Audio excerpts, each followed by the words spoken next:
मेरी welcome back party में उसने एक घटिया चाल चली। उसने अपने गुर्गों से मुझे स्विमिंग पूल में धक्का दिलवा दिया। वह चाहता था कि मैं सबके सामने अपना एपा खोदूं, चीखूं, चिल्लाऊं और क्लोई के सामने मेरी इज्जत मिट्टी में मिल जाए। लेकिन उसकी किस्मत खराब थी। मैं बिल्कुल शांत रहा। मैंने बस चुपचाप किसी से अपना बैकपैक मंगाया। तभी क्लोई ने तेवर दिखाए और मेसन का बचाव करते हुए कहा, तुम बस गलती से गिर गए थे। मेसन के तीनों दोस्तों ने भी सुर में सुर मिलाया, हाँ, हमारा ऐसा कोई इरादा नहीं था, तमाशा मत बनाओ। मैं बिल्कुल कूल रहा और मैंने पूछा, मेरी वॉच और फोन कहाँ है? जब मैं गिरा तो वो मेरे पास थे। तुमने मुझे तो बाहर निकाल लिया, लेकिन मेरा सामान पूल में ही रह गया। मेरी वॉच लिमिटेड एडिशन है, उस पर पानी की एक बूंद भी नहीं गिरनी चाहिए थी। अब वह खराब हो चुकी है। ये सुनकर मेसन और उसके दोस्तों के पैरों तले जमीन खिसक गई। मेसन जानता था कि क्लोई मेरे लिए क्या थी। स्कूल में मेरे लिए दूसरे स्कूलों के बच्चे आते थे और मेसन कुछ भी नहीं था। आज वो एक नकली चेहरा लगाकर मेरी जगह लेना चाहता था। उसे लगा था मैं रोऊंगा, भीख मांगूंगा। तभी मेसन ने नया नाटक शुरू किया। वह दुखी चेहरा बनाकर बोला, एथन, मुझे माफ कर दो, ये सब मेरी गलती है। उसके दोस्त तुरंत बोले, मेसन, तुम माफी मत मांगो, तुमने कुछ नहीं किया। हमें ऐसे आदमी पसंद नहीं जो दूसरों की गर्लफ्रेंड पर नजर रखते हैं। मैंने मुस्कुराते हुए कहा, चलो, जिसने भी यह किया है उसे कीमत तो चुकानी होगी ना। सुनिए, इस सूट की कीमत $2,58,000 है, जूते $45,000 के हैं, घड़ी $4,70,000 की है और फोन $13,000 का। सब मिलाकर हुए लगभग 6.5 करोड़ रुपए। पानी में गिरकर सब बर्बाद हो गया। जिसने धक्का दिया वो पैसे निकालो। ये सुनते ही मेसन और उसके दोस्तों के पैरों तले जमीन खिसक गई। इतने पैसों में तो एक पूरा शहर या आलीशान बंगला आ जाता। मेसन और उसके दोस्त गरीब परिवारों से थे। मेसन ने खुद को शरीफ दिखाने के लिए क्लोई से कभी महंगे गिफ्ट्स नहीं लिए थे, बस अपने पिता के लिए एक नौकरी लगवाई थी। मेसन के दोस्त सोच में चले गए, एक मामूली सा सूट 2.25 करोड़ का, इतनी महंगी वॉच, कितना अमीर है यह। दरअसल मेसन जानता था कि क्लोई का परिवार बहुत अमीर है और वह इकलौती वारिस है। अगर वह क्लोई से शादी कर लेता तो मुझसे भी आगे निकल जाता। लेकिन अभी उसके दोस्त फंस चुके थे। उन्हें मेसन की वजह से ही क्लोई की कंपनी में 10,000 महीने की नौकरी मिली थी। वो इतने पैसे कहां से लाते? वहां एवा ब्रूक्स ने बहती गंगा में हाथ धोया और क्लोई से कहा, क्लोई, तुमने ही कहा था ना कि जो दोषी होगा वही पैसे देगा। कहीं ऐसा ना हो कि आखिर में तुम्हें ही ईथन को पैसे देने की नौबत आ जाए। मेसन के दोस्त बहाने बनाने लगे, अरे वो कपड़े और वॉच तो पुराने हो चुके हैं ना, इस्तेमाल की हुई चीजों की कीमत ज्यादा से ज्यादा 20,000 होगी। तभी एक आवाज आई, भाई, ईथन तो फिर भी कम मांग रहा है। वह वॉच लिमिटेड एडिशन है, रीसेल मार्केट में उसकी कीमत $10 लाख तक पहुंच चुकी है और सूट इसी सीजन का बिल्कुल नया है। क्लोई ने गुस्से में मेरी तरफ देखा। उसे समझ नहीं आ रहा था कि गुस्सा किस पर निकाले। मेसन उसे मासूम लग रहा था और उसके दोस्त ना समझ, तो सारा गुस्सा मुझ पर फूटा। मेसन ने रोनी सूरत बनाकर क्लोई से कहा, ये मेरे दोस्त हैं, जिम्मेदारी मेरी है, पर मेरे अकाउंट में सिर्फ 10,000 है। क्लोई ने मेसन को रोका, मेसन, तुम्हें जरूरत नहीं है। क्लोई ने गुस्से में लाल होकर तुरंत $10 लाख का चेक काटा और मेरे मुंह पर मारते हुए तंज कसा। ईथन हेस, मुझे नहीं पता था कि तुम इतने लालची हो। तुम्हारे लिए सिर्फ पैसा मायने रखता है, तभी तो तुम विदेश भाग गए थे। मैं हैरान रह गया। मैंने मन ही मन सोचा, पैसों के बिना क्या तुम जैसी बिना दिमाग की सी ईओ यहाँ बकवास कर पाती? मैं तो बस पार्टी में आया था और बिना कुछ किए मुझे $10 लाख का चेक मिल गया। मेरा वहां रुककर बहस करने का कोई मूड नहीं था। मैंने चेक जेब में रखा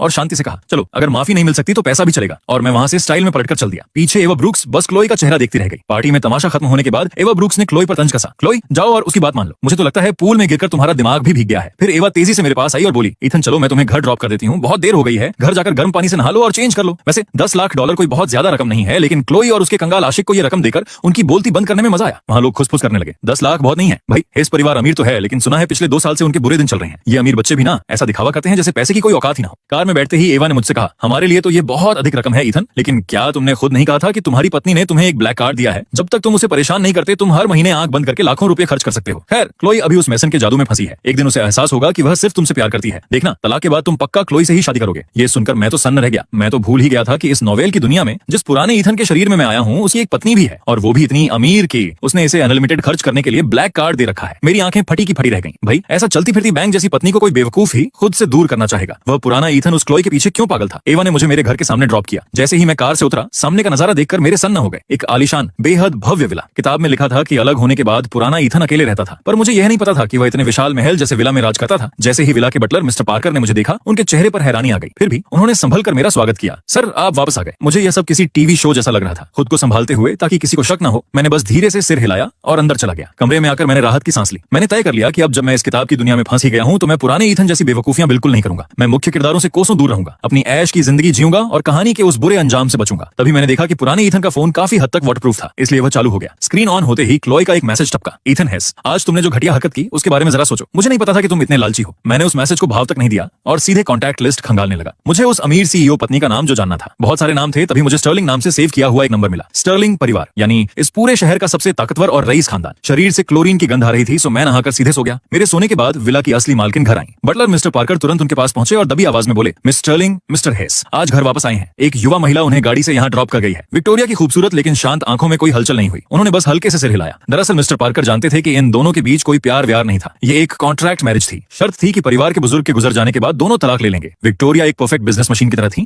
जिन्हें सिर्फ अपने बिजनेस साम्राज्य से मतलब था। आधी रात को मुझे तेज प्यास लगी। मैं नींद में चलते हुए पानी ढूंढने निकला। सीढ़ियों पर मुझे कोई परछाई दिखी तो मैंने बिना सोचे समझे उसका हाथ थाम लिया और पूछा, सुनो, फ्रिज कहाँ है? तभी पीछे से बटलर के खांसने की आवाज आई, सर मेरे पीछे आइए, मिस स्टर्लिंग को आराम करना है। मैंने सामने देखा और देखता रह गया। बेहद नाजुक, बला की खूबसूरत और रौबदार चेहरा। विक्टोरिया ने आराम से मेरा हाथ अपनी बांग से हटाया और शांत आवाज में कहा, किचन आ आगे है। मैं तो बस देखता रह गया। वह हल्की सी मुस्कुराई और बोली, यहाँ ठंड है, नंगे पैर फर्श पर घूमना आपकी सेहत के लिए ठीक नहीं है। शुक्रिया कहकर मैं किचन की तरफ बढ़ गया। फ्रिज से ठंडे पानी की बोतल निकालकर मैंने एक बड़ा घूंट भरा। ठंडक सीधे सीने तक उतर गई। मैंने बटलर से धीरे से पूछा, मिस स्टर्लिंग हमेशा इतनी देर से घर आती हैं क्या? बटलर ने कहा, जी सर, मिस स्टर्लिंग हमेशा काम में व्यस्त रहती हैं। अगर आपको उनसे कुछ कहना हो तो आप मुझे बता दीजिएगा, मैं बात पहुंचा दूंगा। अब मुझे पक्का यकीन हो गया था कि यह स्टर्लिंग खानदान की वही सबसे महान हस्ती है। लुक्स, स्टाइल और पर्सनैलिटी के मामले में यह महिला उस धोखेबाज हीरोइन क्लोई से 1000 गुना बेहतर और दमदार थी। मैं सोच में चला गया कि पुराना ईथन कितना मूर्ख था, जो इतनी शानदार और समझदार पत्नी को भूलकर उस क्लोई के पीछे भाग रहा था, जिसे कोई भी मामूली सा स्टूडेंट मैसन कोल बेवकूफ बना देता था। खैर, मुझे अपनी उत्सुकता छिपानी थी, वरना लोगों को पता चल जाता कि मैं असली ईथन नहीं हूं तो वैज्ञानिक मुझ पर रिसर्च करने लगते। बटलर बोले, सर बहुत देर हो चुकी है, आपको आराम करना चाहिए। ठीक है, मैं अपने कमरे की तरफ बढ़ गया और चलते चलते बोला, मिस स्टर्लिंग काफी अच्छी हैं। किताब में लिखा था कि इनके बीच कोई रिश्ता नहीं है और ये अलग अलग रहते हैं, लेकिन यह नहीं लिखा था कि क्या वे कभी एक कमरे में सोए भी हैं या नहीं। अगर ऐसा कुछ होता तो मैं पकड़ा जाता। मैंने डरते डरते अपने कमरे का दरवाजा खोला। कमरा बिल्कुल खाली था। मैंने चैन की सांस ली। चलो शुक्र है, यह अनोखा कपल सच में अलग अलग कमरों में ही सोता था। अब तो इस रईस जिंदगी के मजे लेने ही होंगे। गहरी नींद सोने की वजह से अगली सुबह मेरी आंख जल्दी खुल गई। फ्रेश होकर मैं जैसे ही नीचे आया, देखा कि विक्टोरिया नाश्ता करने ही वाली थी। मुझे भी जोरों की भूख लगी थी, तो मैं भी शान से टेबल पर बैठ गया। बटलर मिस्टर पार्कर ने पहले विक्टोरिया को देखा, फिर मुझे। विक्टोरिया के चेहरे पर कोई भाव नहीं था, लेकिन वह कल रात मुझे यहाँ देखकर बिल्कुल खुश नहीं थी। पर रईसों वाले तौर तरीकों की वजह से उसने कुछ कहा नहीं। अब ऐसे में बुरा आदमी कौन बनता? जाहिर है वो वफादार बटलर जिसकी सैलरी लाखों में थी। मिस्टर पार्कर ने धीरे से खांसा और बोले, सर आप आज किस समय वापस जा रहे हैं? मैं आपके लिए ड्राइवर का इंतजाम कर देता हूँ। वापस? वापस कहाँ? क्या यह मेरा घर नहीं है? मेरा दिमाग 4G की स्पीड से चलने लगा। ओहो, तो बात यह थी कि पुराना ईथन और उसकी अरबपति पत्नी आमतौर पर अलग अलग रहते थे, यानी यह विला विक्टोरिया का था। उस बेवकूफ एवा ने मुझे सीधे मेरी पत्नी के इलाके में लाकर उतार दिया था। खैर, मैंने बात संभालते हुए कहा,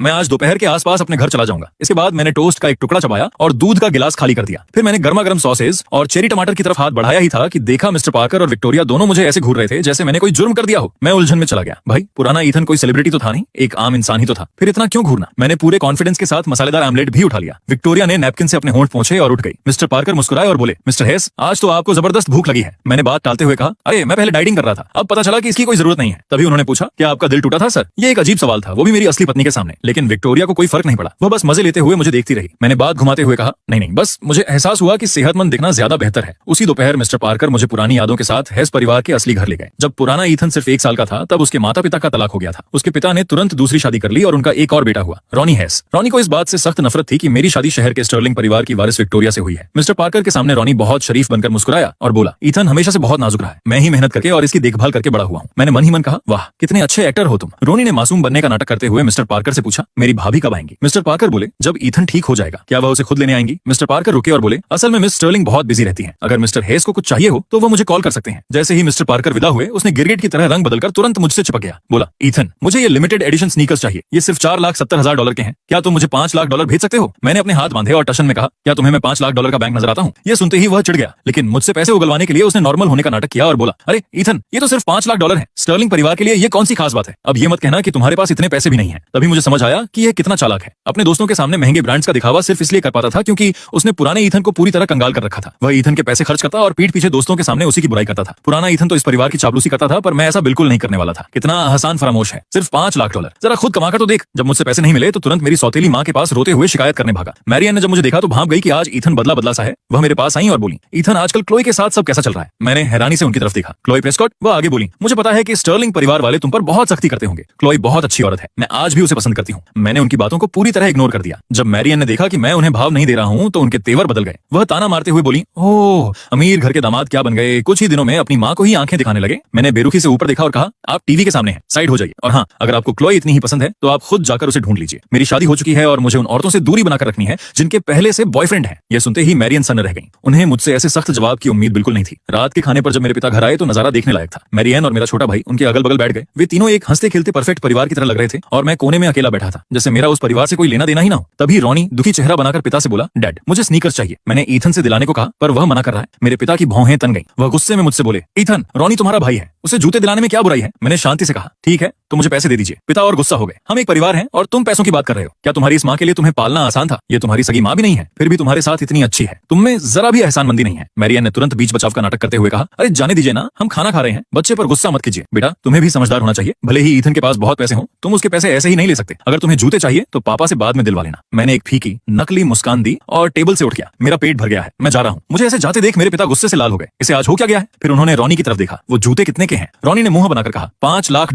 पिताजी का पारा 7वें आसमान पर पहुंच गया। तुम्हें क्या लगता है पैसे आसमान से बरसते हैं? क्या तुम्हें पता है आजकल बिजनेस संभालना कितना मुश्किल है? उसे डांटने के बाद भी वे अपने प्यारे बेटे को मना नहीं कर पाए। उन्होंने उसे कुछ पॉकेट मनी ट्रांसफर कर दी और बोले अगली बार अपने भाई से ले लेना। इधर मैं हैस हाउस के बाहर आकर सोच रहा था, रईसों वाले इस विला इलाके में दूर दूर तक कोई कैब भी नहीं मिल रही थी। तमाशा तो ये था कि मैं हैस हाउस से बाहर तो आ गया, लेकिन मुझे ये तक नहीं पता था कि इस पुराने ईथन का खुद का घर कहाँ है। अब रास्ता तो किसी न किसी से पूछना ही था। एवा नहीं भाई, वो तो भरोसे के लायक बिल्कुल नहीं थी। मैंने तुरंत अपना फोन निकाला और वीचैट कॉन्टैक्ट्स चेक लगा, तभी मुझे एक नाम दिखा, रेयान बेनेट। ओरिजिनल किताब के मुताबिक रेयान मेरा वो दोस्त था जो दूसरों को फंसाने और मेरे साथ मिलकर गंदी चालें चलने में माहिर था। मैंने एक लंबी सांस ली और उसे फोन लगा दिया। अभी 30 मिनट भी नहीं हुए थे कि एक आदमी फूलों वाली शर्ट पहने एक चमचमाती खुली छत वाली कन्वर्टेबल कार में स्टाइल से आया। कार से उतरते ही रेयान ने मेरे कंधे पर हाथ रखा और बोला, ईथन भाई क्यों बुलाया मुझे? यार मैंने सुना है वो मेसन हर जगह ढिंडोरा पीट रहा है कि तुम पैसों के भूखे हो। कितना घटिया इंसान है वो। मैं उसे सबक सिखाने का कोई ना कोई तरीका जरूर ढूंढूंगा। मैंने बात काटते हुए कहा, छोड़ो यार, उनके बारे में बात नहीं करते। रेयान क्या तुम मुझे घर ड्रॉप सकते हो? मेरे अपने असली घर। मैं कार में बैठ गया। कुछ ही देर में रेयान मुझे एक आलीशान कॉम्प्लेक्स के अंडरग्राउंड गैराज में ले गया। मैं कार से उतरा पर देखा कि रेयान अभी भी गाड़ी में ही बैठा हुआ है। मैंने कहा, रेयान क्या तुम ऊपर नहीं आओगे? रेयान हिचकिचाया। मैं ऊपर? दरअसल पुराना ईथन किसी को अपने ज्यादा करीब नहीं आने देता था। उसे अपने घर में किसी का आना पसंद नहीं था। सिर्फ तब जब हम साथ में ढेर सारी शॉपिंग करते थे और हाथ में बहुत सारे बैग होते थे, तभी ईथन उसे बैग उठाने के लिए ऊपर आने देता था। मुझे मन ही मन हंसी आ गई। मैंने कहा, अरे चलो भी, तुमने मुझे घर ड्रॉप करने के लिए इतनी मेहनत की है तो कम से कम कुछ खाकर जाओ। देर हो गई है और मुझे भी भूख लगी है। रेयान मेरे पीछे पीछे लिफ्ट में आया और उसने बिना मुझसे पूछे सीधे 17 नंबर का बटन दबा दिया। चलो एक बात अच्छी थी कि घर का फिंगरप्रिंट लॉक काम कर गया। मैंने जैसे ही दरवाजा खोला और अंदर कदम रखा, मैं वहीं जाम हो गया। भाई साहब, पुराना ईथन बाहर से तो साफ सुथरा और टिपटॉप दिखता था, लेकिन उसका घर अंदर से पूरा डस्टबिन बना हुआ था। चारों तरफ गंदगी फैली थी। रेयान ने पूछा, क्या मैं तुम्हारे लिए सफाई कर दूं? मैंने सोचा, अरे नहीं भाई, मुझे महीने के $20,000 पॉकेट मनी मिलती है। मैं इतना अमीर होकर अपने सबसे अच्छे दोस्त से पोछा करवाऊंगा? क्या बकवास है। इसलिए मैंने तुरंत अपने फोन से शहर की सबसे महंगी प्रोफेशनल सफाई करने वाली टीम को बुक कर दिया। उन्होंने वादा किया कि वे 30 मिनट में आएंगे और 2 घंटे में पूरा घर चमका देंगे। जब सफाई वाले आ गए तो मैं रेयान को लेकर बाहर आ गया। चलो आज बाहर खाना खाते हैं। मैं उसे पास के एक बेहद आलीशान और महंगे रेस्टोरेंट में ले गया। जब रेयान को पता चला कि आज बिल मैं दे रहा हूं तो वह शॉक हो गया, क्योंकि आमतौर पर जब भी वह दोस्तों के साथ ऐसी जगहों पर आता था तो बिल वहीं चुकाता था, और जब दोस्त उसे कभी पार्टी देते थे तो वो सिर्फ फास्ट फूड या सस्ते स्नैक्स होते थे। यहाँ तक कि जब वो पहले मेरे साथ भी घूमता था तब भी सारा खर्च वहीं उठाता था। रेयान ने प्लेट में रखा स्टेक काटा, लेकिन वह टेंशन में कुछ खा नहीं पा रहा था। दरअसल पिछली बार जब मैंने उसके साथ इतना अच्छा बर्ताव किया था तब मेसन और क्लोई की बहस हो गई थी और मेसन भागकर एक नाइट क्लब में काम करने लगा था। तब मैंने ही रेयान से कहा था कि वो मेसन के जानने वालों को बताए कि मेसन उस क्लब में औरतों को एस्कॉर्ट करने का काम करता है। रेयान ने मेरी मदद तो की थी, पर उसे यह सब बहुत अजीब लगा था। उसे डर था कि इस बार मैं उसे कोई और भी ज्यादा शर्मनाक या खतरनाक काम करवाने वाला हूँ। मैंने मजे से फोआ ग्रा का एक पीस खाया।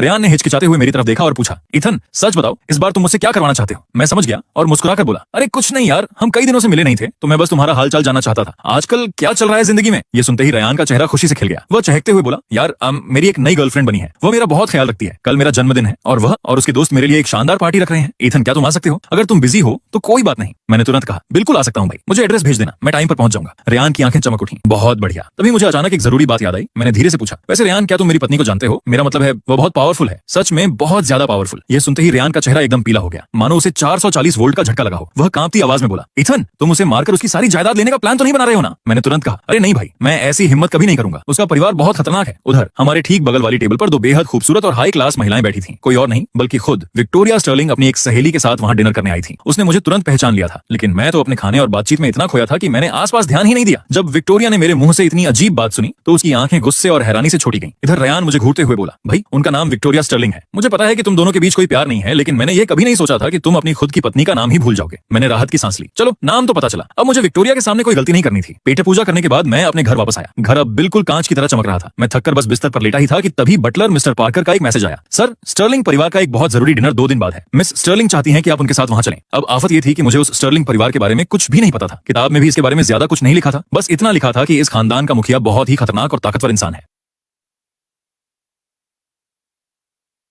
मैंने तुरंत रेयान को मैसेज किया, क्या तुम्हें स्टर्लिंग परिवार के करीबी लोगों के बारे में कुछ पता है? रेयान का जवाब आया, भाई स्टर्लिंग परिवार बहुत ही प्राइवेट और रहस्यमयी है। वे अपनी बातें बाहर नहीं आने देते। मुझे कुछ नहीं पता। मैं टेंशन में आ गया और बिस्तर पर चादर नोचने लगा। अब मैं क्या करूं? मुसीबत से बचने के लिए मैंने मिस्टर पार्कर को मैसेज टाइप किया, मिस्टर पार्कर मैं बिजी हूं तो शायद इस बार डिनर पर ना आ पाऊं। मिस्टर पार्कर का रिप्लाई तुरंत आया, सर मिस स्टर्लिंग का साफ कहना है कि आपको अपनी जिम्मेदारियां पूरी करनी होंगी। अगर आप इस डिनर में नहीं आए तो आपका मंथली अलाउंस काट लिया जाएगा। मैंने पूछा, हर बार का अलाउंस कितना है? जवाब आया, $20 मिलियन, और अगर इस महीने पैसे कम हो तो वो अगले महीने के अलाउंस से काटे जाएंगे। ये सुनते ही मेरा दिल बैठ गया। भाई 160 करोड़ रुपए का झटका। तभी मेरे दिमाग की बत्ती जली। मैंने मिस्टर पार्कर को मक्खन लगाते हुए लिखा, मिस्टर पार्कर मैंने पहले कभी स्टर्लिंग परिवार के फंक्शंस में ज्यादा काम नहीं किया है। क्या आपके पास मेरे लिए कोई छोटी मोटी सलाह है कि मुझे वहां क्या करना चाहिए? मिस्टर पार्कर ने सयानेपन से जवाब दिया, सर मैं उस रईस परिवार के बारे में कुछ भी कहने की हिम्मत नहीं कर सकता। अच्छा हो या बुरा, मैं बिना वजह बीच में कुछ नहीं बोलूंगा। 160 करोड़ रुपए कटने की बात सुनकर मैं तुरंत मायूस हो गया। तभी अचानक मेरा फोन बजा। स्क्रीन पर देखा तो क्लोई का नाम था। वो मेसन से फिर से नाराज होकर बैठी थी और उसका मूड पहले से ही खराब था। पर उस औरत की आवाज सुनकर मेरा मूड और भी खराब हो गया। मैंने सीधे कहा, दफा हो जाओ, और फोन काट दिया। दूसरी तरफ क्लोई सन्न रह गई। क्या यह वही ईथन था जो हमेशा उसके फोन का इंतजार करता था? उसकी सहेली सिएना भी दंग रह गई। क्लोई को बेचैनी होने लगी, मानो सब कुछ उसके हाथ से निकल रहा हो। सिएना ने उसे पट्टी पढ़ाई। क्लोई, भूलो मत, तुम्हें अभी भी ईथन की जरूरत है। उसकी पत्नी विक्टोरिया स्टर्लिंग है, जिसके पास वो राज है जो तुम जानना चाहती हो। ईथन तो बस तुम्हारा ध्यान खींचने के लिए भाव खा रहा है। क्लोई मान गई, पर बोली, लेकिन मेसन बहुत अच्छा इंसान है। सिएना ने हाँ में हाँ मिलाई। हाँ, मेसन को पैसे की परवाह नहीं है, वो तुम्हारे साथ भीख भी मांग लेगा। ईथन तो लालची है, जिसने पैसे के लिए स्टर्लिंग परिवार का हाथ थाम लिया। इधर रेयान इन दोस्तों से अपनी गर्लफ्रेंड लाना हार्ट की वजह से मिला था। लाना एक खूबसूरत लेकिन फ्लॉप एक्ट्रेस थी जो रेयान के पैसों पर ऐश करती थी। रेयान ने उसके लिए लाखों खर्च किए थे। आज रेयान की बर्थडे पार्टी एक आलीशान होटल के बैंक्वेट हॉल में थी। लाना ने पार्टी में रखे केक को देखकर पूछा, ये केक किसने बनाया है? रेयान ने कहा, मेरी हाउसकीपर ने। रुको, मेरा एक और खास दोस्त आ रहा है। लाना को यकीन नहीं था कि रेयान का कोई अच्छा दोस्त भी हो सकता है, क्योंकि वह रेयान को बोरिंग समझती थी। रेयान मेरा इंतजार कर रहा था, तभी उसने देखा कि मेसन और क्लोई होटल के एक कमरे से बाहर निकले। हॉल बुक होने के बावजूद क्लोई ने गुस्सा दिखाई और मेसन को नाश्ते के लिए अंदर बुला लिया। दरअसल मेसन ने कमरे में क्लोई को खुश किया था, इसलिए वह उसे इनाम दे रही थी। रेयान उन्हें देखकर परेशान हो गया। ये मेरी बर्थडे पार्टी है, मैंने तुम्हें नहीं बुलाया। क्लोई ने सख्त होकर रेयान से पूछा, तुमने मेसन की पीठ पीछे अफवाहें क्यों फैलाई? पक्का ईथन ने तुमसे ऐसा करवाया होगा। मेसन ने शरीफ बनने का नाटक किया। क्लोई, जाने दो ना, मैं वो बात भूल चुका हूँ। रेयान गुस्से में बोला, मैंने खुद किया। तुमने ईथन जैसा चेहरा पाने के लिए सर्जरी करवाई? मैं तुम्हें नीची नजर से देखता हूँ। मेसन घबरा कर बोला, क्लोई,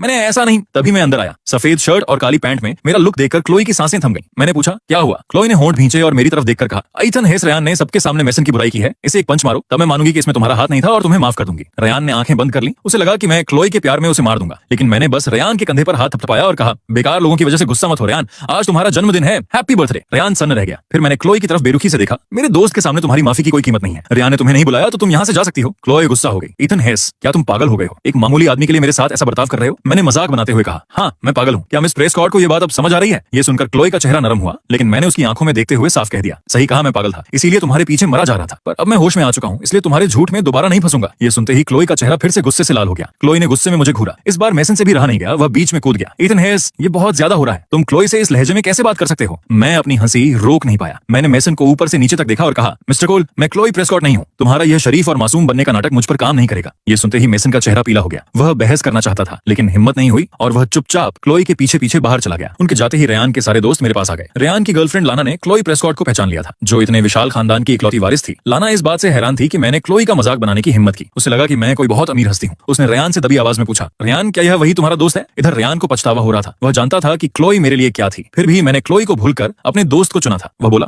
ईथन मुझे माफ कर दो, मुझे तुम्हें खुद को मारने देना चाहिए था। मैंने हंसते हुए कहा, रेयान, किसी को मारने पर पुलिस ले जाती है, बुरा मत मानो, क्लोई मुझे फंसा रही थी, इसमें तुम्हारी कोई गलती नहीं है। ये सुनकर रेयान को बहुत अच्छा लगा और उसने मुझे केक काटने के लिए बुलाया। लाना की आंखों में अब मेरे लिए लालच साफ दिख रहा था। वह मेरे लिए केक की प्लेट लेकर आई और बोली, तुम ईथन हेस हो ना? मैं रेयान की गर्लफ्रेंड हूँ, चलो एक दूसरे को वीचैट पर ऐड कर लेते हैं। मैंने सीधे कह दिया कि मैं अपना फोन नहीं लाया हूँ। लाना आज रेयान के लिए एक गिफ्ट बॉक्स लाई थी। जब रेयान ने उसे खोला तो अंदर नकली फूलों का एक सस्ता गुलदस्ता था, जैसा ऑनलाइन साइट्स पर 99 रुपए में फ्री डिलीवरी के साथ मिलता है। लाना के दोस्तों के गिफ्ट भी ऐसे ही सस्ते थे। उन तोहफों को देखकर रेयान की मुस्कान फीकी हो गई, क्योंकि उसने उन पर हजारों के महंगे लग्जरी गिफ्ट्स खर्च किए थे। तभी मैंने रेयान को अपना गिफ्ट दिया, हीरे लगी एक शानदार वॉच, जो उस ब्रांड का लेटेस्ट मॉडल थी। रेयान उसे देखकर हैरान और बेहद खुश हो गया, क्योंकि उसे वॉच का बहुत शौक था। लाना को जलन हुई। वह बोली, वाह, ये तो बहुत महंगी होगी। मैंने कहा, तोहफा ऐसा होना चाहिए जो लेने वाले को सूट करे। लाना नाटक करते हुए बोली, मेरे पापा को भी ये ब्रांड पसंद है, पर मैं उनके लिए खरीद नहीं सकती। मैंने साफ शब्दों में कहा, तुम मेहनत करो और पापा के लिए खरीदो, और हाँ, पापा के बाद अपने बॉयफ्रेंड को मत भूल जाना। लाना सन्न रह गई और कुछ नहीं बोल पाई। रात को जब रेयान और मैं होटल से बाहर निकले तो लॉबी में मेसन और क्लोई फिर दिख गए। मैंने देखा कि मेसन ने हूबहू मेरे जैसी ही सफेद शर्ट, पैंट और वॉच पहन रखी थी। कोई कॉपी मशीन भी ऐसी नकल नहीं कर सकती थी। जैसे ही मेसन ने मुझे देखा, वह डर के मारे क्लोई के पीछे छिप गया। ये देखकर रेयान को गुस्सा आ गया। उसने अपनी आस्तीनें चढ़ाई और बोला, ईथन, ये मेसन फिर से तुम्हारी नकल कर रहा है, मैं जाकर उसे मारता हूँ। मैंने उसे रोका, रहने दो रेयान, उस पर अपना समय बर्बाद मत करो। मेसन को घबराया हुआ देख क्लोई उसे अपने पीछे छिपाने लगी। उसने मेसन को देखा, फिर मुझे। जब मेसन अलग आउटफिट पहनता था तो क्लोई को लगता था कि वह मेरे जैसा दिखता है, पर आज जब हम दोनों ने बिल्कुल एक जैसे कपड़े पहने थे तो उसे साफ समझ आ रहा था कि मेसन मेरे सामने कहीं नहीं टिकता। चिढ़कर उसने कहा, मेसन, मुझे लगता है कि तुम इस आउटफिट में ज्यादा अच्छे लग रहे हो। मैंने चुटकी लेते हुए कहा, हाँ हाँ, मिस प्रेस्कॉट की पसंद वाकई बहुत अच्छी है। क्लोई को लगा कि मैं उसका मजाक बना रहा हूँ। मैं रास्ते भर स्टर्लिंग परिवार के उस डिनर के बारे में सोचते हुए घर पहुंचा। मुझे समझ नहीं आ रहा था कि उस खतरनाक परिवार को कैसे संभालूं। विक्टोरिया के मामले से निपटना क्लोई से भी ज्यादा मुश्किल लग रहा था। मैं पार्किंग में पहुंचा ही था कि एक अनजान नंबर से फोन आया। एक अजीब सी आवाज आई, हेलो, क्या आप विक्टोरिया के पति हैं? विक्टोरिया होटल में है, उसे आपकी मदद चाहिए। मैंने तुरंत कार घुमाई और आधे घंटे में उसी होटल के कमरे के सामने था। मैंने दरवाजा नॉक किया। कुछ देर बाद दरवाजा खुला। सामने विक्टोरिया थी, जिसने सिर्फ एक बाथरोब पहना था और उसके गीले बालों से पानी टपक रहा था। उसका चेहरा अजीब तरह से उतरा हुआ था। वह मुझे देख गुस्सा गई। ईथन हेस, तुम यहाँ क्यों हो? क्या तुमने अपने दोस्त से मुझे यहाँ नहीं बुलवाया था? फिर उसे कुछ याद आया और एक पल के लिए वह खौफनाक लगी, पर तुरंत ही वह अपने शांत और बेरुखी वाले अंदाज में वापस आ गई और बोली, समझ गई। तभी कमरे का मुख्य दरवाजा बाहर से बंद होने की आवाज आई और विक्टोरिया का फोन बजा। ये उसी औरत का फोन था जिसने मुझे बुलाया था। फोन पर आवाज आई, विक्टोरिया, वह हार्बर सिटी की सबसे खतरनाक ड्रग थी। मुझे खौफ था कि इंजेक्शन के बाद कोई गलती ना हो जाए, इसलिए मैंने तुम्हारे पति को बुला लिया। दरवाजा बंद रखना। तुम्हें लगता है ना कि बाहर के मर्द गंदे होते हैं, पर तुम्हारा पति तो ठीक है ना? और जिस जानवर ने तुम्हें यह ड्रग दी है, वह जब मेरे हाथ लगेगा तो मैं उसे देख लूंगी। मैंने यह सब सुन लिया और जाने के लिए घुमा। तभी विक्टोरिया ने दरवाजे पर मेरी कलाई थाम ली और बोली, हनी, अब जब तुम यहाँ आ ही गए हो तो जाना क्यों चाहते हो? कल मेरी एक बहुत जरूरी मीटिंग है और मुझे आज रात चैन से सोना है। तुम पूरी रात जागकर मुझ पर नजर रखना। अगर कुछ भी गलत हो तो इस नंबर पर फोन करना, वो डॉक्टर है। मैंने सोचा पूरी रात जागना, मैं भी तो इंसान हूँ, मुझे भी नींद आती है। तभी विक्टोरिया ने एक मुस्कान के साथ कहा, अगर तुम यह नहीं कर सकते तो अगले महीने के वो $20 मिलियन तुम्हारे हाथ से निकल जाएंगे। हनी, क्या तुम ये कर सकते हो? 160 करोड़ का नाम सुनते ही मैंने तुरंत अपनी छाती थपथपाई और कहा, बस जागना ही तो है, ये कौन सी बड़ी बात है, तुम आराम से सो जाओ, मैं पूरी रात तुम पर नजर रखूंगा। विक्टोरिया सोने चली गई, पर रात के 2:30 बजते बजते मेरी हालत खराब होने लगी। मैं चाहकर भी अपनी आंखें खुली नहीं रख पा रहा था और मेरी पलकें भारी होती जा रही थी। नींद के झोंके आ रहे थे और मेरा सिर बार बार नीचे झुक रहा था। पर तभी मैं चौंक कर जाग गया और खुद के गाल नोचे। भाई, $20 मिलियन का सवाल था, मैं सो कैसे सकता था? जागते रहने के लिए मैंने फोन पर वीडियो देखना शुरू कर दिया। उस रात विक्टोरिया को इतनी शांति से सोते देख मैं बिस्तर के पास ही फर्श पर सो गया। सुबह के ठीक 7 बजे जब विक्टोरिया की आंख खुली तो उनके हिलते ही मैं भी तुरंत जाग गया। दिमाग में 160 करोड़ रुपए का अलाउंस घूम रहा था, इसलिए मेरी नींद बहुत हल्की थी। आंख खोलते ही मैंने देखा कि विक्टोरिया की तीखी नजरें सीधे मुझ पर टिकी थी। हे भगवान, मैं सो गया था और इस हस्ती ने मुझे रंगे हाथों देख लिया था। मैंने डरते हुए कहा, गुड मॉर्निंग। तभी मेरी नजर उनके परफेक्ट और शानदार फिगर पर गई तो मेरे मुंह से निकल गया, आपकी बॉडी बहुत अच्छी है। ये सुनते ही विक्टोरिया की मुस्कान गायब हो गई। उन्होंने अपना बाथरोब कसकर लपेटा और सीधे बाथरूम चली गई। मैंने राहत की सांस ली। कुछ देर बाद कमरे की घंटी बजी। मैंने दरवाजा खोला तो सामने सूट पहने एक सख्त मिजाज महिला आई थी। उसने कहा, सर ये कपड़े आपके और मिस स्टर्लिंग के लिए हैं। मैंने 2 बॉक्स ले लिए, एक सफेद था और एक काला। मुझे लगा सफेद वाला विक्टोरिया का होगा, इसलिए मैंने उसे बिस्तर पर रख दिया और बाथरूम की तरफ आवाज लगाई, मिस स्टर्लिंग, आपकी असिस्टेंट आपके लिए कपड़े लाई है। अंदर से आवाज आई, ठीक है उसे बाहर रख दो। फिर मैंने अपने लिए काला बॉक्स खोला। अंदर एक बेहद शानदार ब्लैक कस्टम सूट था और साथ में एक छोटा बॉक्स भी था। मैंने उसे खोला तो दंग रह गया। अंदर एक बेहद कीमती वॉच चमक रही थी। तभी विक्टोरिया बाथरूम से अपनी फिटेड ड्रेस पहनकर बाहर आई। उस कस्टम ड्रेस में वह बला की खूबसूरत और रौबदार लग रही थी। उन्होंने मेरे सूट और वॉच की तरफ इशारा करते हुए कहा,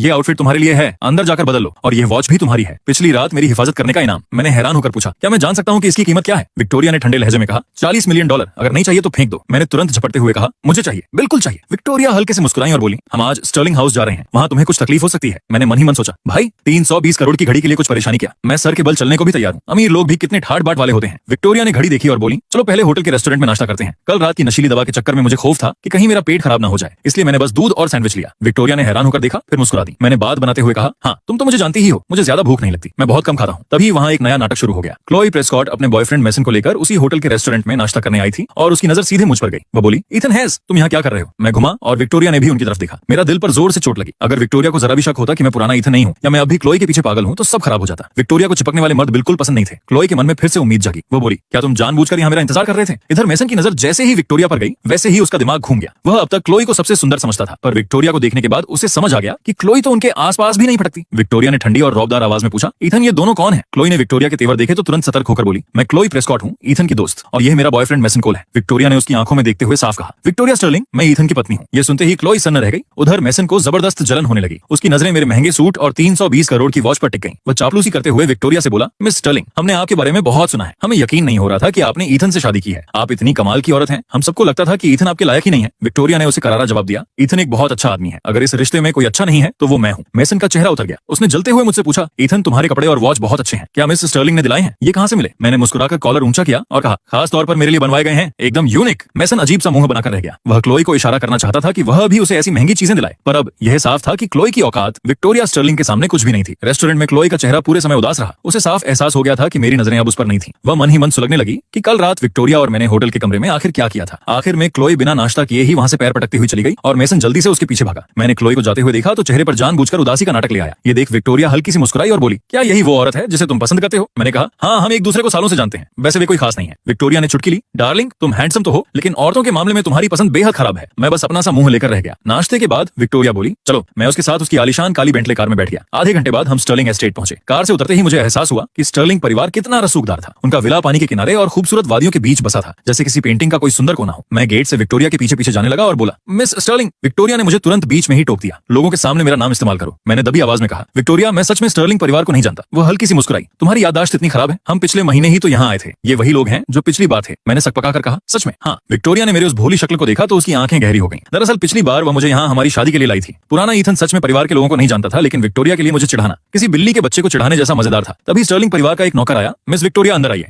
मैं विक्टोरिया के पीछे अंदर गया। वहाँ हॉल में 40 के दशक की एक बहुत ही शालीन और मॉडर्न महिला कुर्सी पर चाय का कप लिए बैठी थी। उसके पास सफेद सूट पहने एक नौजवान बैठा था। महिला के चेहरे को देखकर मुझे लगा कि वह विक्टोरिया की माँ होगी। उस महिला यानी एवलिन व्हिटमोर ने विक्टोरिया को देखकर प्यार से कहा, विक्टोरिया तुम वापस आ गई। फिर उसकी नजर मुझ पर गई, तुम भी यहाँ हो? विक्टोरिया ने रूखेपन से सिर्फ सिर हिलाया और पूछा, दादाजी कहाँ हैं? मैंने सुना है कि उनकी तबीयत ठीक नहीं है। एवलिन बोली, वह सुबह सुबह फिशिंग करने गए थे, दोपहर तक आ जाएंगे। तुम्हारा कमरा हमेशा साफ रहता है, पहले जाकर आराम कर लो। इथन हेस, अब जब तुम्हारी शादी विक्टोरिया से हो गई है तो इसका अच्छे से ख्याल रखना। जल्दी हमें एक बेटा भी दो, ठीक है? विक्टोरिया ने तुरंत बात काटी, बच्चे अभी नहीं दादी, हम ऊपर आराम करने जा रहे हैं। क्या दादी? मैं तो दंग रह गया। मुझे लगा था कि यह महिला विक्टोरिया की माँ की उम्र की दिखती है। पर वह तो असल में उसकी दादी थी। क्या अमीर लोग बूढ़े ही नहीं होते? इससे पहले कि मैं कुछ समझ पाता, विक्टोरिया ने अचानक मेरा हाथ थाम लिया और मुझे ऊपर ले जाने लगी। उसका लहजा अचानक बहुत प्यार भरा हो गया, जो नीचे एवलिन से बात करते समय बिल्कुल नहीं था। वो मुस्कुराकर बोली, तुमने अपनी शादी की अंगूठी क्यों नहीं पहनी है? तुम्हारी वो हीरे की अंगूठी कहाँ है? अब मुसीबत ये थी कि पुराने ईथन ने इस शादी को मानने से इनकार कर रखा था, इसलिए उसने अंगूठी कहीं छिपा दी थी, और उसने कहाँ छिपाई थी इसका मुझे कोई अंदाजा नहीं था। जबकि विक्टोरिया ने हाथ में एक बेहद शानदार वेडिंग रिंग पहन रखी थी। मैंने शर्मिंदा होकर बहाना बनाया, मैं उसे पहनना भूल गया था। विक्टोरिया ने मजाक मजाक में मुझे चिढ़ाते हुए कहा, अगर तुम ऐसे ही चीजें भूलते रहे तो मुझे तुम्हें सजा देनी होगी। मैं जानता था कि विक्टोरिया यह सब सिर्फ नीचे वालों को दिखाने के लिए नाटक कर रही थी, पर इतनी खूबसूरत और दमदार महिला के मुंह से यह सुनकर मैं पल भर के लिए खोसा गया। वह कमाल की एक्टर थी। ये सब देखकर नीचे दादी एवलिन का चेहरा गुस्से से तमतमा गया, और उनके बगल में सफेद कपड़ों वाला नौजवान तो इतना गुस्सा हुआ था कि उसकी आंखें लाल हो गई थी। वह विक्टोरिया की पीठ को घूर रहा था। हम ऊपर एक कमरे में पहुंचे। विक्टोरिया ने दरवाजा खोला और अंदर आते ही दरवाजा जोर से बंद हो गया। जैसे ही दरवाजा बंद हुआ, विक्टोरिया ने तुरंत मेरा हाथ झटक दिया। उसके चेहरे से वो सारा प्यार और अपनापन एक सेकंड में गायब हो गया। मुझे उत्सुकता हुई। मैंने पूछा, मिस स्टर्लिंग, आपकी दादी काफी कम उम्र की लगती है। उसने ठंडे लहजे में कहा, वह मेरी असली दादी नहीं है। मुझे लगा था कि तुम्हें यह याद होगा। मैंने अपना माथा मला और बहाना बनाया। मुझे याद था, लेकिन कुछ समय पहले मुझे तेज बुखार हुआ था, जिसके बाद कुछ बातें धुंधली हो गई हैं। विक्टोरिया चुपचाप मेरा यह नाटक देखती रही। उसने मुझे टोका नहीं, तो मैं और बेशर्मी से आगे बढ़ा। मिस स्टर्लिंग, मुझे जरा अपने परिवार के बारे में तो बताइए। विक्टोरिया ने मुझे पूरी तरह इग्नोर किया और सीधे अपने हाथ धोने चली गई। मैं उसके पीछे पीछे गया। अरे बताओ ना, यहाँ कमरे में बस हम दोनों ही हैं, बहुत बोरियत होगी, बातचीत से माहौल ठीक हो जाएगा। विक्टोरिया ने घूमकर एक रहस्यमयी नजर से मुझे देखा, मानो कह रही हो, दो लोग अकेले कमरे में हो तो बोरियत मिटाने के और भी बेहतर तरीके ढूंढ सकते हैं। विक्टोरिया की बात सुनकर मैंने मन ही मन खुशी मनाई, पर मुंह से कुछ नहीं कहा। विक्टोरिया ने हाथ धोए और पहुंचकर आगे बढ़ गई। मैंने भी उसके रूखेपन का बदला लेने के लिए वहीं हाथ धोए। भाई, जिस औरत को मैं पसंद नहीं करता उसे छूना बहुत अजीब लगता है, लेकिन जैसे ही मुझे वो $20 मिलियन याद आते, मेरी आंखें चमक उठती।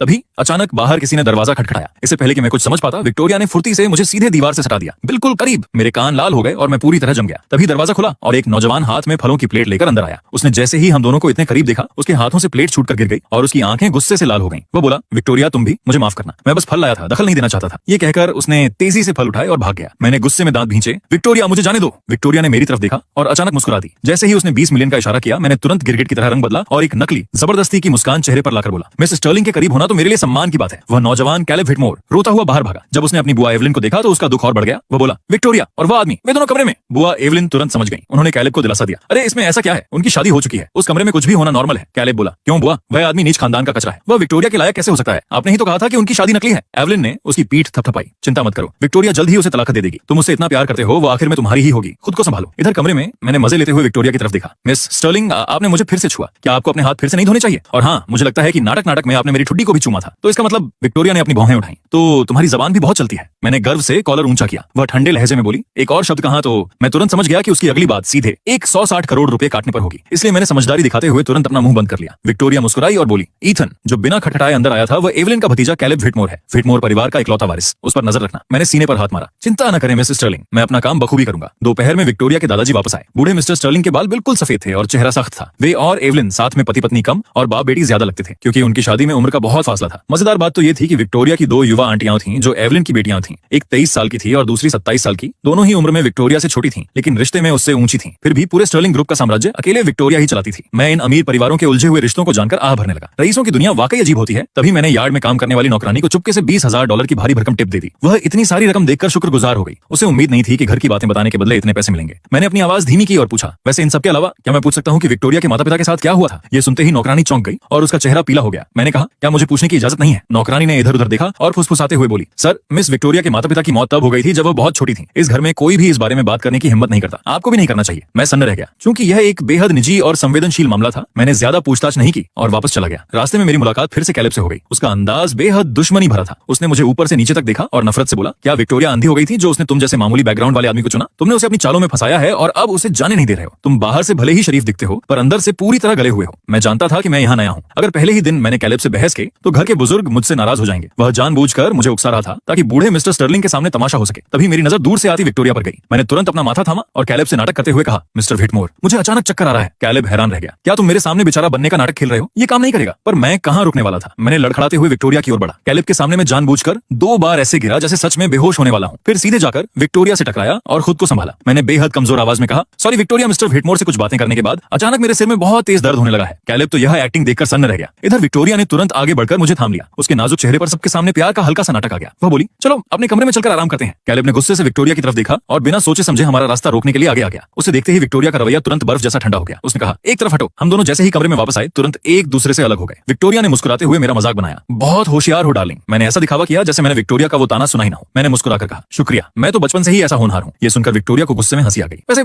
मैं फालतू बातें बर्दाश्त करने वालों में से नहीं हूँ। मैडम CEO मुझे रुपए देती हैं, इसलिए उनके सामने मैं झुक सकता हूँ, लेकिन वो कैलेब मेरे लिए पूरी तरह अजनबी अजनबी था, उसकी बकवास में बिल्कुल सहने वाला नहीं था। उस रात डिनर पर विक्टोरिया की 2 युवा आंटियां भी आईं। दूसरी आंटी मिरांडा स्टर्लिंग काफी चालाक और मतलबी लग रही थी, जबकि तीसरी आंटी ग्रेस स्टर्लिंग एकदम सीधी सादी और शरीफ थी। बूढ़े मिस्टर स्टर्लिंग मुझे कुछ खास पसंद नहीं करते थे। उनके लिए मेरे जैसे मामूली बैकग्राउंड का आदमी उनकी पोती के लायक नहीं था। उन्होंने सख्त चेहरे से मुझे चेतावनी दी, ईथन तुम्हें और विक्टोरिया को एक दूसरे के साथ अच्छे से रहना चाहिए, जल्द ही कोई बच्चा पैदा करो और स्टर्लिंग परिवार को एक वारिस दो। मैंने बिना कोई बहस किए चुपचाप आज्ञाकारी दामाद की तरह सिर हिला दिया। मुझे शांत देखकर दादाजी सच में खुश हो गए। डिनर के बाद मैं विक्टोरिया के पीछे पीछे कमरे में गया और पूछा, क्या मैं आज रात इस बिस्तर पर सो सकता हूँ? ये काफी बड़ा है। विक्टोरिया के चेहरे पर पहले एक बेरहम भाव आया, फिर हल्की सी मुस्कान के साथ बोली, ठीक है। मुझे लगा शायद मैंने कुछ गलत समझ लिया, इसलिए माहौल भांपने के लिए पूछा, मिस स्टर्लिंग क्या आप ठीक हैं? वह रूखेपन से बोली, मिस्टर हेस अपनी भलाई के लिए मुझसे दूर ही रहो, मेरी परवाह करने या मुझे समझने की कोशिश मत करना। मैंने हंसते हुए पूछा, क्यों? ऐसा करने से क्या दुनिया खत्म हो जाएगी? विक्टोरिया खुद को रोक नहीं पाई और हंसने लगी। फिर बाथरूम का दरवाजा खोलते हुए बोली, दुनिया नहीं तुम खत्म हो जाओगे। नहाने के बाद वह काले सिल्क के पजामे में बाहर आई। मैंने तुरंत दूरी बनाते हुए कहा, देखो मैं किसी और से प्यार करता हूँ, तुम जानती हो कि मैं क्लोई से प्यार करता हूँ और कभी किसी और को पसंद नहीं करूंगा, इसलिए बिल्कुल चिंता मत करना, मैं कभी तुम्हारे करीब आने की कोशिश नहीं करूंगा। इसके बाद मैं बाथरूम गया, जल्दी से नहाकर आया और बिना उसकी तरफ देखे सीधे बिस्तर के एक कोने में तकिया लगाकर सो गया। अगली सुबह जब मेरी आंख खुली तो सामने का नजारा देखकर मेरी सिट्टी पिट्टी गुम हो गई। सुबह सुबह हम दोनों एक दूसरे से लिपटे हुए थे। विक्टोरिया का लंबा गोरा हाथ मेरी कमर पर था। मैंने घबराकर चुपचाप उसका हाथ हटाने की कोशिश की, पर जैसे ही मेरा हाथ उसे छुआ उसने आंखें खोल दी। मैं वहीं जम गया। विक्टोरिया ने शांति से हाथ हटाया और सख्त आवाज में बोली, समझाओ। मैंने कहा, मैं तुम्हें लुभाने की कोशिश नहीं कर रहा था, ध्यान से देखो, तुमने ही मुझे थाम रखा था। विक्टोरिया ने अपनी भौहें उठाई। मुझे अचानक एहसास हुआ कि मैं तो अपनी जगह पर सीधा सोया था, पर विक्टोरिया ने ही मुझे बिस्तर के कोने में धकेल दिया था। अब मैं फायदे में था तो मैंने सीना तान कर कहा, अब तुम समझाओ। पर विक्टोरिया को जरा भी शर्मिंदगी नहीं हुई। वह बोली, ये मेरा बिस्तर है मिस्टर हेस, तुम्हें एक कोना दे दिया, वही तुम्हारे लिए सौभाग्य की बात है। CEO जो ठहरी, काले को सफेद कहना कोई इनसे सीखे। सच में इन अमीरों का दिल ही काला होता है। मैं चुपचाप उठकर बाथरूम चला गया। विक्टोरिया मुझे जाते हुए देखती रही। फिर उसने बिस्तर के पास रखी पानी की बोतल उठाई, दराज से एक दवा की शीशी निकाली और 2 गोलियां खा ली। तभी कमरे के दरवाजे पर जोर जोर से दस्तक हुई। मैंने जैसे ही दरवाजा खोला, सामने कैलिब था। उसका चेहरा गुस्से से लाल था और हाथ में कुछ कपड़े थे। वह मुझे नफरत से घूर ही रहा था कि अचानक मेरे सामने ही चक्कर खाकर बेहोश हो गया। मैंने घबराकर विक्टोरिया की तरफ देखा, पर उसके चेहरे का रंग तक नहीं बदला। वह ठंडे लहजे में बोली, चिंता मत करो, उसे दिल की गंभीर बीमारी है, उसका ऐसे बेहोश होना आम बात है। ये सुनकर मैंने राहत की सांस ली। अच्छा हुआ कि कल मेरी बहस नहीं हुई थी, वरना चाहे वह सच में बेहोश हुआ हो या नाटक कर रहा हो, ठीक है सीधे मेरे सिर पर ही फूटता। घर में तमाशा मच गया। नौकर तुरंत प्राइवेट डॉक्टर को बुलाने गया और कैलेब को उठाकर ले गए। विक्टोरिया ने मुझे मजाकिया अंदाज में देखा, क्या तुम्हें उस पर तरस आ रहा है? मैंने एक लंबी सांस ली और कहा, अगर तरस खाने की बात है तो मुझे लगता है कि मेरी हालत उससे भी बुरी है। ऐसे दीवाने आशिक के चक्कर में चाहे आप उससे कितना भी बचें, लोग हमेशा आपको ही दोषी मानेंगे। विक्टोरिया मेरी बात सुनकर ठिठक गई। मैंने आगे कहा, वैसे भी मेरे पास कोई असली नौकरी तो है नहीं, मैं तो अपनी शादी बेचकर पैसे कमाता हूँ, मुझे तुम जैसे रईस वारिसों पर तरस खाने का क्या हक है? हाँ, अगर मिस स्टर्लिंग मुझे और ज्यादा पैसे दें तो शायद मैं आपके लिए और बुरा मान सकता हूँ। विक्टोरिया मुस्कुराई और मेरे पास से गुजरते हुए धीरे से बोली, इसके बारे में सोचना भी मत। कैलेब वाले ड्रामे के बाद दादी एवलिन ने मुझे अकेले में बुलाकर मेरी खूब क्लास लगाई। वह चिल्लाकर बोली, कैलेब व्हिटमोर परिवार का इकलौता वारिस है, तुम्हारी हिम्मत कैसे हुई उससे अपना सामान मंगवाने की? क्या इस घर में नौकर मर गए हैं? मैंने अपने हाथ जेब में डाले और शांति से कहा, उसने खुद नौकर से सामान छीना था, मैंने उससे कभी सामान लाने को नहीं कहा था। ये सुनकर दादी का पारा 7वें आसमान पर पहुंच गया। मैं तुमसे बात कर रही हूँ और तुम्हारी पलटकर जवाब देने की हिम्मत कैसे हुई? बिल्कुल तमीज नहीं है, बुजुर्ग के सामने मुंह चलाते हो। अगर एक बार और पलटकर जवाब दिया तो मैं अभी विक्टोरिया से तुम्हारा तलाक करवा दूंगी। तभी अचानक दरवाजे पर दस्तक हुई। मैंने घूमकर देखा तो विक्टोरिया, जो अभी कंपनी की मीटिंग के लिए निकली थी, बिल्कुल सख्त चेहरे के साथ दरवाजे पर हमें देख रही थी। वह ठंडी आवाज में बोली, दादी मुझे आज एक इवेंट के लिए ईथन की जरूरत है, मैं इसे अपने साथ ले जा रही हूँ। विक्टोरिया को देखते ही दादी एवलिन का गुस्सा गायब हो गया और उनका चेहरा फिर से एकदम दयालु और नरम हो गया। वह बोली, ठीक है तुम दोनों जाओ, चलो भाई। ऐन मौके पर आकर विक्टोरिया ने मुझे उस दादी के चंगुल से बचा लिया। मैं सच में विक्टोरिया का बहुत शुक्रगुजार था। ये दादी एवलिन तो एक्टिंग की उस्ताद निकली। विक्टोरिया के सामने एक चेहरा और मेरे सामने दूसरा। मैंने राहत की सांस लेते हुए कहा, अच्छी बात है कि वह तुम्हारी इज्जत करती है, वरना आज तो मैं उस बुढ़िया के हाथों हलाल हो ही गया था। विक्टोरिया मेरी बात सुनकर बस धीरे से मुस्कुरा दी। हमारी आलीशान काली बेंटले कार जल्द ही उस विला से बाहर निकलकर शहर की तरफ जाने लगी। मैंने कहा, वैसे मेरा घर, पर इससे पहले कि मैं अपनी बात पूरी कर पाता, विक्टोरिया ने अचानक ब्रेक मारकर कार रोक दी और ठंडे लहजे में बोली, चलो बाहर निकलो, यहाँ कैब आसानी से मिल जाएगी। मैं हैरान रह गया। कोई अमीर औरत बाहर से चाहे कितनी भी प्यारी दिखे, अंदर से उसका दिल एकदम पत्थर का ही होता है। कार से उतरते ही विक्टोरिया ने बाहर झांकते हुए मजे लिए, क्या तुम अपनी एक्स गर्लफ्रेंड से मिलने जा रहे हो? अरे सुधार कर लो क्लोई, तुम्हारी एक्स नहीं है, वो तो कभी तुम्हारी थी ही नहीं। खैर, वन साइड लव में गुड लक बच्चे। ये कहकर उसने पैर से एक्सीलेटर दबाया। मुझे ताजी हवा तो नहीं मिली, पर मुंह में गाड़ी का काला धुआं जरूर भर गया। मैंने अपने अपार्टमेंट कॉम्प्लेक्स तक जाने के लिए कैब ली, पर मेरी किस्मत तो देखिए, बिल्डिंग में घुसते ही मुझे फिर से वही दोनों क्लोई और मेसन मिल गए। मेसन ने देखा कि मैं अकेला हूँ और विक्टोरिया मेरे साथ नहीं है, तो वह बोला, ईथन तुम्हारी वो अमीर पत्नी कहाँ है? उधर क्लोई मुझे ऐसे घूर रही थी जैसे मैंने उसे कोई धोखा दे दिया हो। मैंने सीधे जवाब दिया, मेरी पत्नी काम पर गई है, वो बहुत बिजी रहती है, पर तुम दोनों यहाँ क्या कर रहे हो? असल में क्लोई ने मेसन के लिए इसी बिल्डिंग में एक बेहद आलीशान फ्लैट खरीदा था, जिसकी कीमत $20 मिलियन से भी ज्यादा थी। वो फ्लैट मेसन के नाम पर तो नहीं था, पर ऐश वही कर रहा था। क्लोई प्यार में इस कदर अंधी हो चुकी थी कि मेसन पर अंधाधुंध पैसे लुटाकर बस अपना प्यार साबित करना चाहती थी। मेसन मन ही मन बेहद खुश था, पर चेहरे पर शराफत का मुखौटा लगाकर बोला, ईथन हम ठीक तुम्हारे ऊपर वाले फ्लैट में रहने आए हैं, तुम्हें कोई दिक्कत तो नहीं? तभी अचानक पीछे से कुछ आदमियों की आवाजें आई। घूमकर देखा तो मेसन के आवारा रूममेट्स थे। वे मुझे देखते ही तंज कसते हुए बोले, ईथन हेस तुम यहाँ क्या कर रहे हो? मेसन ने क्लोई की तरफ देखा और जानबूझकर शरीफ बनते हुए बोला, अरे भाइयों, ईथन से ऐसे बात मत करो, वह भी इसी बिल्डिंग में रहता है, ठीक मेरे नीचे वाले फ्लैट में। यह सुनते ही मेसन के एक रूममेट ने ताना मारा, अच्छा तो यह बात है, यह ईथन तो अपनी रईस बीवी और खानदान पर पलने वाला रईस ज़्यादा है। यह हमारे मेसन जैसा नहीं है जिसने बिना किसी सहारे के अपनी मेहनत के दम पर यह सब मुकाम हासिल किया है। उनकी बकवास सुनकर मेरा पारा चढ़ गया। मैंने कहा, मेहनत से कमाया है या किसी अमीर गर्लफ्रेंड के पैसों पर ऐश कर रहा है? ये सुनते ही उन सबके चेहरे का रंग गायब हो गया। क्लोई बोली, ईथन हेस, अपनी हद पार मत करो। मैंने हंसकर कहा, अच्छा अब सच बोलना हद पार करना हो गया। मेसन ने तुरंत अपना सिर झुकाया और बेचारा बनकर क्लोई के सामने आ गया। क्लोई, ईथन सही कह रहा है, मुझे तुम्हारे खरीदे हुए घर में नहीं रहना चाहिए, मुझे अपनी मेहनत से घर कमाना चाहिए। क्लोई ने मेरी तरफ नफरत से देखा और मेसन का हाथ थामकर बोली, उसकी घटिया बातों पर ध्यान मत दो, मेरे पास जो कुछ भी है वह सब तुम्हारा ही है। इस फिल्मी सीन के बाद क्लोई को उम्मीद थी कि मैं हमेशा की तरह जलन के मारे रोने लगूंगा या दुखी हो जाऊंगा, पर मैं तो बस मुस्कुराया और सीटी बजाते हुए अपने फ्लैट में चला गया। लेकिन असली मुसीबत रात को शुरू हुई। ऊपर वाले फ्लैट से इतनी भयानक आवाजें आ रही थीं कि मेरे कान फटने लगे। मैंने तकिए से अपने कान ढके, मेरी आंखें गुस्से से जल रही थीं। मेरा मन कर रहा था कि ऊपर जाकर उस मेसन का खून ही कर दूं। मेरे फ्लैट की साउंड प्रूफिंग इतनी भी बुरी नहीं थी, पर ऊपर वाले इस कदर बेकाबू होकर चीख चिल्ला रहे थे कि पूरा घर गूंज रहा था। मेसन अच्छे से जानता था कि मैं नीचे रहता हूँ, वह जानबूझकर मुझे चिढ़ाने के लिए यह सब कर रहा था। अगली सुबह रात भर जागने की वजह से मेरी आंखों के नीचे काले घेरे आ गए थे। तभी मेरे दोस्त रयान का फोन आया। उसने बताया कि उसकी एक आंटी ने उसे नाश्ते और डिनर पर बुलाया है और वह चाहता था कि मैं भी उसके साथ चलूं। मैं नीचे जाने के लिए लिफ्ट में चढ़ा तो किस्मत का खेल देखिए, वहां फिर से क्लोई और मेसन थे। क्लोई ने एक छोटा सा कैमिसोल टॉप और ऊपर से पारदर्शी सफेद जैकेट पहन रखी थी। उसकी गर्दन और कॉलर बोन पर साफ साफ लव बाइट के लाल निशान चमक रहे थे। मैंने अपनी आंखें घुमा ली। भाई बिना देखे ही रात के शोर से मुझे पता चल गया था कि ऊपर क्या गुल खिले हैं। मेसन ने मुझे देखते ही एक कमीनी मुस्कान के साथ कहा, गुड मॉर्निंग ईथन ब्रो। मैंने कहा, क्या मैं तुमसे उम्र में बड़ा हूँ? मुझे ब्रो क्यों कह रहे हो? मेरा गुस्सा देखकर मेसन मन ही मन बहुत खुश हो रहा था, पर बाहर से फिर वही मासूम चेहरा बनाकर बोला, सॉरी। मैंने कहा, माफी मांगने की जरूरत नहीं है मिस्टर कोल, बस मुझसे दूर रहा करो। तभी क्लोई रूखेपन से बीच में बोली, ईथन हेस, ज्यादा खुशफहमी में मत जियो, मेसन तुम्हारी वजह से यहाँ घर नहीं लेना चाहता था, ये सब बस एक इत्तेफाक है। मैंने मन ही मन कहा, हाँ भाई बिल्कुल, पूरे शहर के 10,000 अपार्टमेंट्स में से उसने इत्तेफाक से मेरी ही बिल्डिंग चुनी, और वो भी ठीक मेरे सिर के ऊपर वाला फ्लैट। क्या कमाल का इत्तेफाक है।